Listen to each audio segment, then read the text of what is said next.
اعوذ باللہ من الشیطان الرجیم بسم اللہ الرحمن الرحیم والوالدات يرضعن اولادهن حولین کاملین لمن اراد ان يتم الرضاعة وعلى المولود له رزقهن وكسوتهن بالمعروف لا تكلف نفس الا وسعها۔ یہ سورہ بقرہ کی آیت نمبر 233 ہے، اور اس میں رضاعت کا بیان ہے۔ رضاعت بچے کو دودھ پلانے کو کہا جاتا ہے۔ مرضعہ دودھ پلانے والی عورت کو کہا جاتا ہے، اور رضیع اس بچے کو کہا جاتا ہے۔ والدہ اپنے بچے کو دودھ پلاتی ہے۔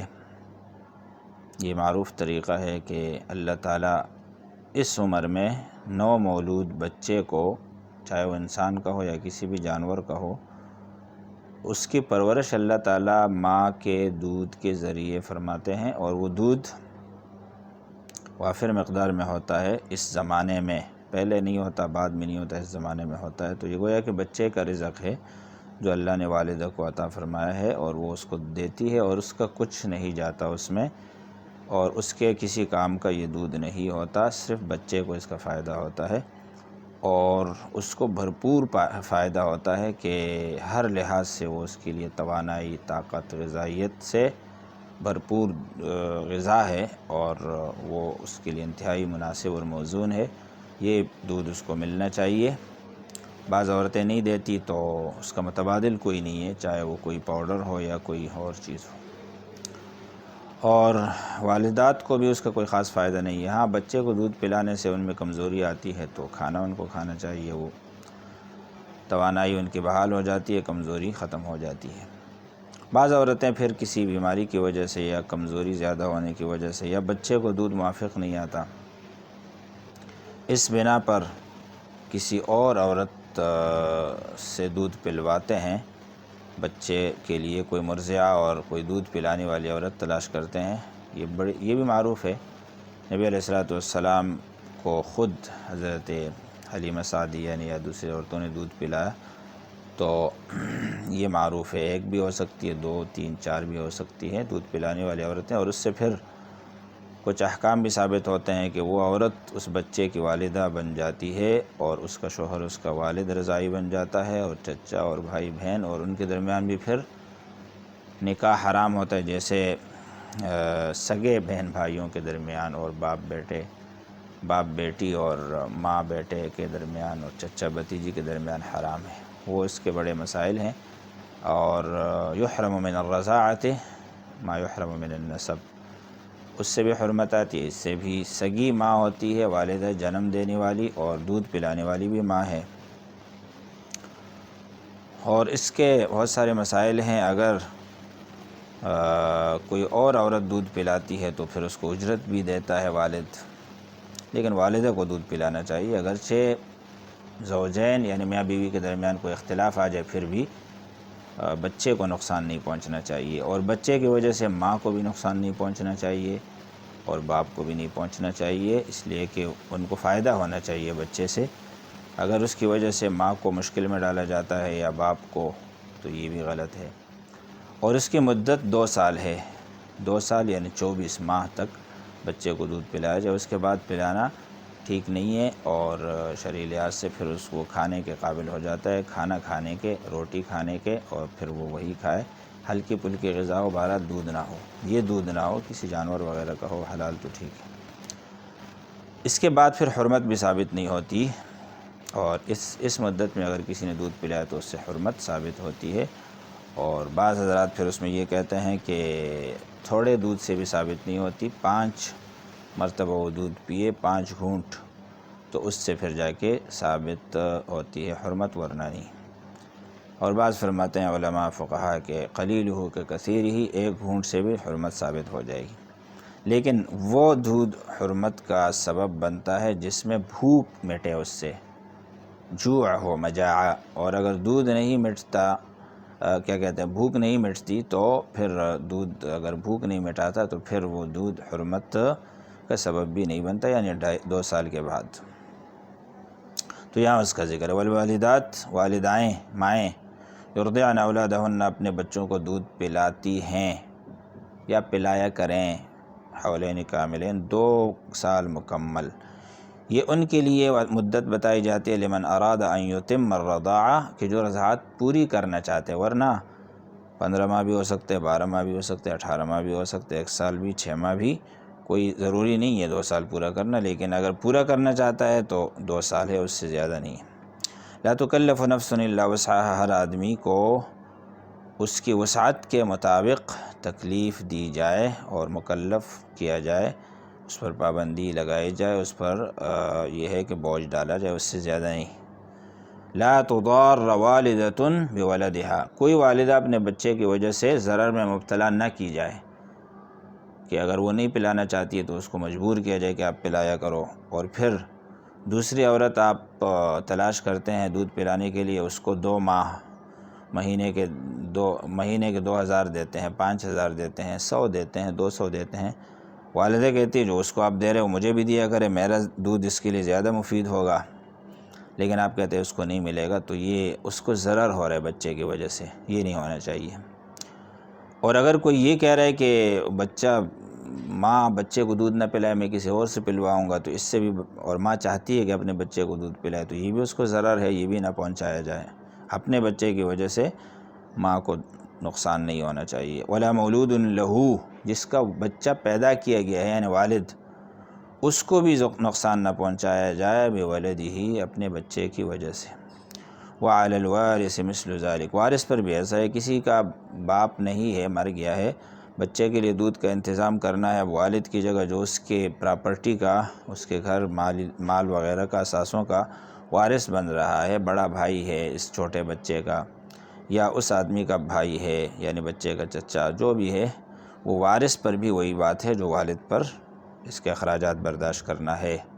فإن أراد فصالا عن تراض منهما وتشاور فلا جناح عليهما، میاں بیوی مشورہ کر کے بچے کا دودھ چھڑاتے ہیں، فصال کا معنی ہوتا ہے فاصلہ پیدا کرنا، علیحدگی، کہ اب بچہ نہیں پیے گا دودھ، اس کو نہیں پلایا جائے گا، کوئی طبی ماہر کے ساتھ مشورہ ہوا ہے یا کسی اور بنا پر یہ سمجھا جا رہا ہے، تراضی ہے، دونوں طرف سے رضامندی، تشاور ہے، دونوں طرف سے مشورہ، تو طے کرنے میں کوئی حرج نہیں ہے، 2 سال پورے کرنا، مکمل کرنا ضروری نہیں ہے۔ وَإِنْ أَرَدْتُمْ أَنْ تَسْتَرْضِعُوا أَوْلَادَكُمْ فَلَا جُنَاحَ عَلَيْكُمْ إِذَا سَلَّمْتُمْ مَا آتَيْتُمْ بِالْمَعْرُوفِ، اور اگر تم اپنے بچوں کے لیے مرضعہ تلاش کرنا چاہتے ہو، تسترضعوا، مرضعہ مانگتے ہو، طلب کرتے ہو اپنے بچوں کے لیے، تو اس میں بھی کوئی گناہ نہیں ہے، جب تم اس کی جو ہے اس کے اخراجات اور اس کی جو ہے اجرت وغیرہ معروف طریقے سے دیا کرو۔ اس میں بھی تقوی کو ملحوظ رکھو، واتقوا اللہ واعلموا ان اللہ بما تعملون بصیر، تمہارے اعمال کو اللہ تعالیٰ دیکھ رہے ہیں، یہ جان لو اللہ سے کوئی چیز پوشیدہ نہیں ہے، اور اللہ کا تقوی اور استحضار ضروری ہے۔ اس کے بعد ایک اور حکم ہے آیت نمبر 234 میں، متوفی عنہا زوجہا، جس عورت کا شوہر مر گیا ہے، بیوہ ہو گئی ہے، وہ عدت گزارے گی، والذین، وہ لوگ، یتوفون، جن کو وفات کیا جاتا ہے، موت دی جاتی ہے اللہ کی طرف سے تم میں سے، وَيَذَرُونَ، اور وہ چھوڑتے ہیں، ازواجاً، بیویاں، بیوائیں، یتربصن، وہ اپنے آپ کو روکے، تربص کا معنی ہوتا ہے روکنا،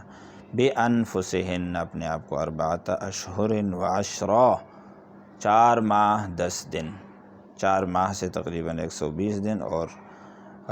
10 دن مزید اس کے ساتھ تو 130 دن تک یہ عدت ہے۔ اگر اس کا حمل نہیں ہے، حمل ہے تو پھر بھلے 1 دن کے بعد بچہ پیدا ہوتا ہے، اس عورت کی عدت ختم ہو گئی، وہ کہیں اور شادی کر سکتی، یا اگر اس میں مزید 8 ماہ لگتے ہیں، 4 ماہ 10 دن نہیں، 8 ماہ، پھر بھی اس کا انتظار کیا جائے گا، 4 ماہ 10 دن کے بعد عدت ختم نہیں ہوگی۔ فَإِذَا بَلَغْنَا أَجَلَهُنَّ، جب وہ اجل تک پہنچ جائے، مقررہ وقت کو اجل کہتے ہیں، یعنی 4 ماہ 10 دن یہ اجل ہے، فَلَا جُنَاحَ عَلَيْكُمْ فِي مَا فَعَلْنَ فِي أَنفُسِهِنَّ بِالْمَعْرُوفِ، پھر وہ اپنے متعلق جو عورتیں فیصلہ کرتی ہے، بیوائیں، شادی شدہ ہے چونکہ کنواری نہیں ہے، لہٰذا وہ کہیں اور شادی کرنا چاہتی ہے، تو آپ پر کوئی گناہ نہیں ہے، وہ کر سکتی ہے، ان کو کرنے دو۔ واللہ بما تعملون خبیر، اللہ تعالیٰ سب چیزوں سے خبردار ہے، تمہارے اعمال سے بصیر بھی ہے، خبیر بھی ہے، دیکھ رہے ہیں، باخبر ہے، آگاہ ہے، لہٰذا اللہ تعالیٰ کے علم کو پیش نظر رکھا جائے اور باقی چیزیں بات کی ہیں۔ اگلی آیت ہے 235، وَلَا جُنَاحَ عَلَيْكُمْ فِي مَا عَرَّضْتُمْ بِهِ مِنْ خِطْبَةِ النِّسَاءِ۔ اس آیت میں یہ بیان کیا گیا ہے کہ کوئی عورت ہے اس کو خطبہ دیا جاتا ہے، خطبہ خا کے کسرے کے ساتھ، زیر کے ساتھ، اس کا معنی ہوتا ہے پیغام نکاح، اور اس میں تعریض کی جاتی ہے، لا جناح علیکم فیما عرضتم، تعریض، عرض یعرض تعریض، تعریض کا معنی ہوتا ہے اشارہ، اشارے میں نکاح کا پیغام دیا جاتا ہے عدت کے دوران، یا تم دل میں رکھتے ہو کہ اس عورت سے اس کے عدت پوری ہونے کے بعد نکاح کرنا ہے، او اکننتم، اکنان کا معنی ہوتا ہے، کنایہ کا معنی ہوتا ہے چھپا ہوا، انفسکم، دل میں کوئی بات رکھتے ہو، تو لا جناح، اس میں کوئی بات نہیں، مسئلہ نہیں ہے، صراحت کے ساتھ نہیں کہنا چاہیے۔ علم اللہ انکم ستذکرونہن، اللہ کو پتہ ہے کہ تم اس کو ذکر کرو گے، لہٰذا دل میں بھی رکھتے ہو تو کوئی مسئلہ نہیں ہے، یہ انسانی کمزوری ہے یا ضرورت ہے، اور اس بنا پر اللہ نے درگزر فرمایا، ولیکن لا تواعدوہن سرا، تواعدو، معاہدہ، دونوں طرف سے وعدہ کرنا، سر میں یعنی خفیہ طریقے سے، رازداری کے ساتھ کہ بھئی میرے سے شادی کرنی ہے آپ نے، کسی اور سے نہیں، صراحت کے ساتھ وعدہ کر لیا، یہ ٹھیک نہیں ہے۔ کوئی تعریض وارض ٹھیک ہے کہ میرا بھی ارادہ ہے شادی کا، یا آپ جو ہے نا کسی ایسے آدمی سے شادی کرو جو آپ کے لیے مناسب، موزون ہو، اور پھر اپنی صفات اس میں ذکر کر دیں، اشارہ اس کو سگنل مل جائے گا، لیکن اس سے زیادہ کی اجازت نہیں، اس لیے کہ ابھی وہ سابقہ نکاح کا جو ایک اثر باقی ہے، ابھی تک اس کا ایک اثر باقی ہے، یہ اسی کی منکوحہ سمجھی جائے گی، اگرچہ وہ رہا نہیں، لیکن پھر بھی اس کے کچھ آداب ہیں اور ان کا خیال رکھا جائے، ابھی اس کو فوراً دوسری شادی کے لیے کھل کے بات نہیں کرنی چاہیے۔ الا ان تقولوا قولا معروفا، ہر جگہ اللہ تعالیٰ فرماتے ہیں کہ معروف ٹھیک ہے، جو دین میں معروف ہے اور دین میں جو معلوم ہے اور مستحسن اور پسندیدہ اور جائز ہے، وہ قول اگر تم اختیار کرتے ہو، یعنی اشارے والا، تو ٹھیک ہے۔ ولا تعزموا عقدۃ النکاح، نکاح کا عقدہ، گرہ، اور اس کو باندھنا، بندھن میں بندھنا، اس کا عزم نہیں کرو، عزم پختہ ارادہ جس میں کوئی دوسری رائے نہ ہو، اس اشارہ دے دے، اس سے زیادہ نہیں۔ یہ کب ہوگا؟ حتی یبلغ الکتاب اجلہ، کہ جو مکتوب ہے، لکھا گیا ہے، جو قانون ہے، وہ جب تک اپنے مدت تک نہ پہنچے، 4 ماہ 10 دن، تب تک اس کو صراحت کے ساتھ عزم نہ کرو نکاح کا، اس کے بعد جا کے کرو، پھر کوئی حرج نہیں۔ وَاعْلَمُوا أَنَّ اللَّهَ يَعْلَمُ مَا فِي أَنفُسِكُمْ، تمہارے دل میں کیا ہے، زبان پہ تم کیا کہتے ہو، قول و عمل میں کوئی تضاد ہے، کہتے کچھ ہو اور کرنا تمہیں کچھ اور ہے، پلاننگ بنائی ہے، تو فرمایا کہ کس سے چھپا رہے ہو؟ اللہ تو تمہارے انفس، نفس، دل میں جو ہے وہ جانتے ہیں، فاحذروہ، لہذا حذر اختیار کرو، احتیاط، خوف اور اللہ کا ڈر۔ وَاعْلَمُوا أَنَّ اللَّهَ غَفُورٌ حَلِيمٌ، اللہ تعالیٰ بخشنے والے ہیں، درگزر کرنے والے ہیں۔ دونوں پہلوؤں کو دیکھا جائے، اللہ کو ایسی شدت بھی نہیں ہے اللہ کی طرف سے کہ کسی سے غلطی ہو گئی پکڑیں گے، چھوڑیں گے نہیں، بخش بھی دیتے ہیں، درگزر بھی فرماتے ہیں، حلم اور بردباری بھی فرماتے ہیں، لیکن اللہ کا خوف بھی ہونا چاہیے، بین الخوف والرجاء، اللہ تعالیٰ کی دونوں صفات ذہن میں رکھیں۔ قانون کے ساتھ یہ باتیں بار بار ذکر ہوتی ہیں کہ تقوی اصل ہے، اللہ تعالیٰ کو خبیر جاننا، بصیر جاننا، اللہ کے علم محیط کا استحضار کرنا، یہ ضروری ہے، اور کوشش کریں کہ آپ کا معاملہ صاف ہو، جو ظاہر ہے وہی باطن میں ہو۔ 236 آیت ہے، لا جناح علیکم ان طلقتم النساء ما لم تمسوهن او تفرضوا لهن فریضہ، اگر تم نے عورتوں کو طلاق دی، ما لم تمسوهن، ان سے ملے نہیں ہیں، او تفرضوا لهن فریضہ، فریضہ یعنی مہر بھی مقرر نہیں کیا، فرض یفرض فریضہ، ومتعوهن، ان کو متعہ دے دو کچھ، اگر ملنے سے پہلے، ہم بستری سے پہلے اس کو طلاق دی گئی ہے اور مہر مقرر بھی نہیں ہے، تو اس کو کچھ دینا چاہیے، یہ ایک مروت کا تقاضا ہے اور ایک ادب ہے اور ایک مستحسن چیز ہے۔ کتنا دے دیں؟ علی الموسع قدرہ وعلی المقتر قدرہ،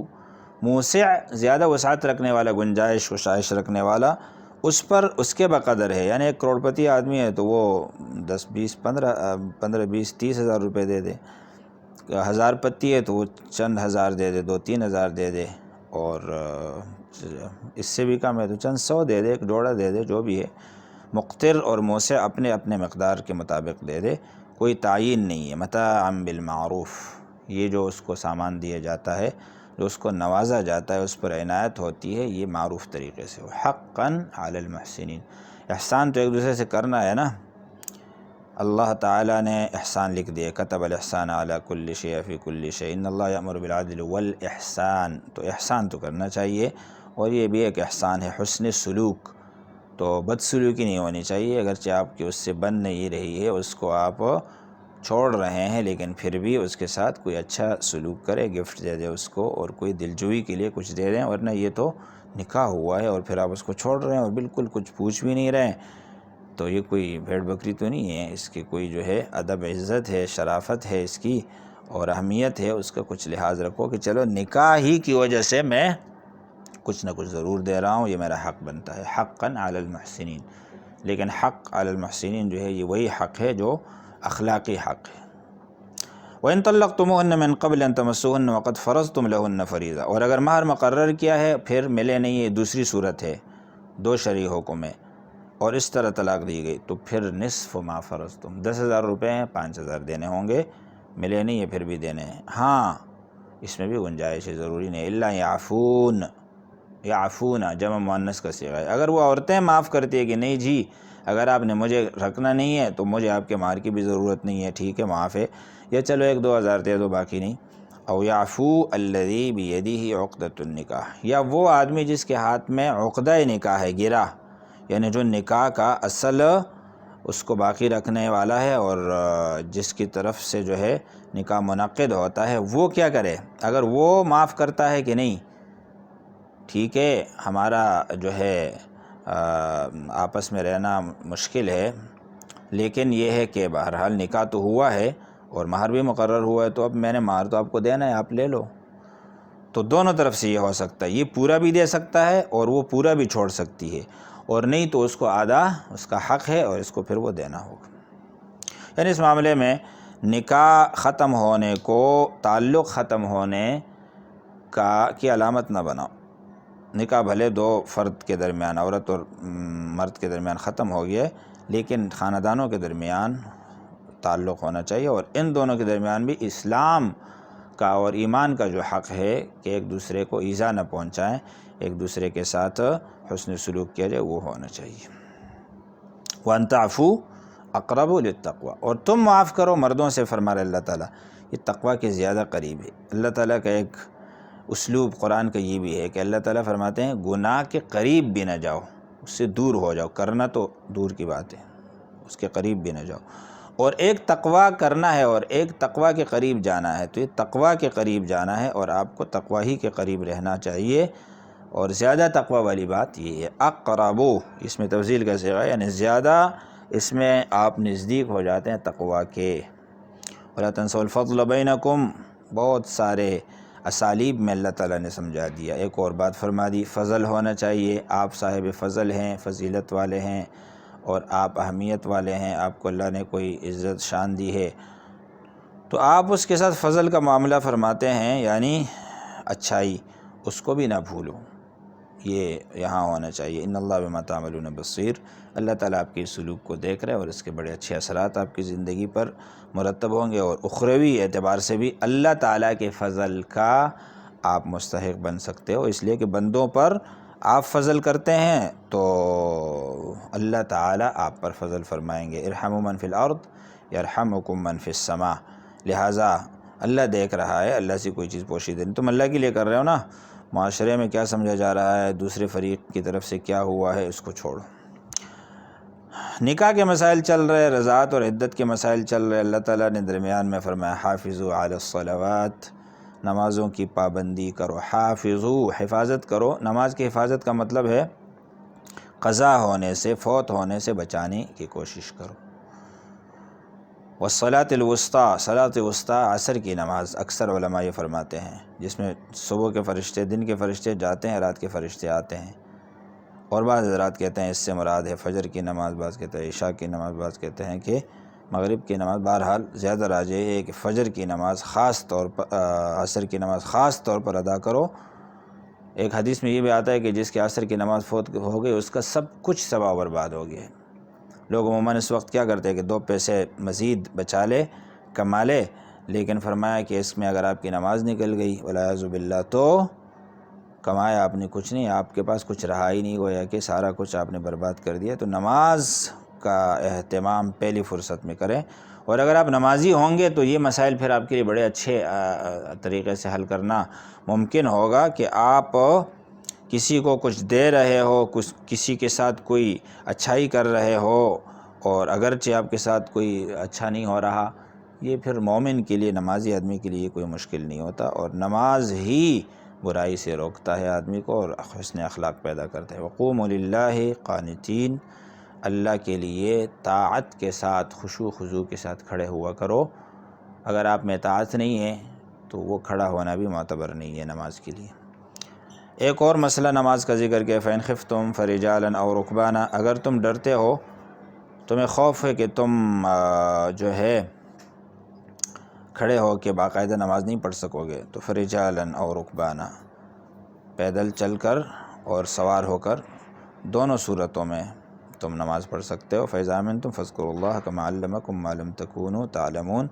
اگر تم امن میں ہو گئے ہو تو پھر اللہ کو اس طرح یاد کرو جیسے عام اللہ تعالیٰ نے تمہیں سکھایا ہے، كَمَا عَلَّمَكُم مَّا لَمْ تَكُونُوا تَعْلَمُونَ، جیسے اللہ تعالیٰ نے تمہیں وہ چیزیں سکھائی جو تم نہیں جانتے تھے، اس طرح پھر اب اللہ کو یاد کرو، یعنی معمول کے مطابق۔ اس کے بعد پھر سابقہ 2 آیتوں کے بعد سابقہ بیان کو جاری رکھا کہ والذین یتوفون منکم ویذرون ازواجا وصیۃ لازواجہم متاعا الی الحول غیر اخراج، یہ پہلے کا حکم ہے، اگرچہ تلاوت میں بعد میں آ رہا ہے۔ پہلے حکم یہ تھا کہ اگر کوئی مر جائے تو اس کی بیوی کے لیے وصیت کر کے جائے 1 سال تک کے لیے، متاعا الی الحول، حول سال کو کہتے ہیں، غیر اخراج، کہ اس کو گھر سے نہیں نکالا جائے گا۔ اب یہ بات نہیں ہے، اب تو بیوہ شوہر کے مرنے کے بعد اس کے مال میں حصے دار ہے، وارثہ ہے، لہٰذا اس کو گھر کی بھی ضرورت نہیں ہے، اس کو اس کا حق ملے گا، اور اب یہ وصیت ضروری نہیں ہے۔ فَإِنْ خَرَجْنَ فَلَا جُنَاحَ عَلَيْكُمْ فِيمَا فَعَلْنَ فِي أَنفُسِهِنَّ مِن مَّعْرُوفٍ، اگر وہ نکل گئی تو پھر تم پر کوئی ذمہ داری نہیں ہے، کوئی گناہ نہیں ہے، جو اپنے بارے میں فیصلہ کرتی ہے۔ اللہ عزیز ہے، حکیم ہے۔ یہ پہلے کی آیت ہے، اب حکم کے اعتبار سے منسوخ ہے۔ وَلِلْمُطَلَّقَاتِ مَتَاعٌ بِالْمَعْرُوفِ حَقًّا عَلَى الْمُتَّقِينَ، متقین کا ایک اور حق بھی ہے کہ وہ مطلقہ عورتوں کو کچھ نہ کچھ دے، چاہے مہر دے رہا ہے اس کو آدھا یا پورا، یا نہیں دے رہا ہے لیکن کچھ اور بھی دے ساتھ میں، گفٹ وغیرہ۔ كَذَلِكَ يُبَيِّنُ اللَّهُ لَكُمْ آيَاتِهِ لَعَلَّكُمْ تَعْقِلُونَ، اللہ تعالیٰ اپنی آیتیں بیان کرتے ہیں، احکام، تاکہ تم ان کو سمجھو۔ اصل مسائل سمجھنا ہے، قانون سمجھنا ہے، اور اسلامی قانون سمجھنے کے بعد اس پر عمل ممکن ہوگا، سمجھے بغیر اس پر کیا عمل ہوگا؟ اس لیے اللہ فرماتے ہیں اس کو سمجھو کہ کیا ہے۔ اس لیے فقہی احکام کو گہرائی میں جا کے سمجھنا یہ بھی ایک فریضہ ہے جس کا اللہ تعالیٰ